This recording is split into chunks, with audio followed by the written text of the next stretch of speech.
रहीम यार खान, दिलगीर खान न्याजी। थाना अहमदपुर पुलिस ने लाखों रुपए मालियत की ट्रॉलियां और 2 मोटरसाइकिलें बरामद कर ली। मुलजिम गिरफ्तार।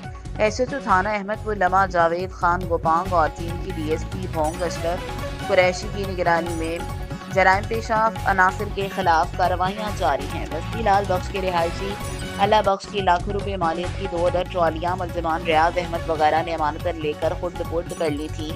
दूसरी कार्रवाई में डकैती की वारदात के दौरान मौका पर पहुंचते हुए बरामद की साइकिल, मोटरसाइकिल और चक 19 के रिहायशी मुजाहिद हुसैन की चोरीशुदा मोटरसाइकिल के दर्ज मुकदमात में कार्रवाई करते हुए बरामदगी पर ट्रॉलियां और दोनों मोटरसाइकिलें और नकदी मुद्दई मुकदमात के सपुर्द कर दी गई, जिस पर शहरियों ने शानदार अल्फाज में इनका शुक्रिया अदा किया। यार खान एसएचओ थाना अहमदपुर जावेद खान गोपांग रिकवरी देते हुए गिरफ्तार मुलजिम जेर हिरासत बरामदा ट्रॉली मोटरसाइकिल मुद्दई मुकदमा के सपुर्द की जा रही है।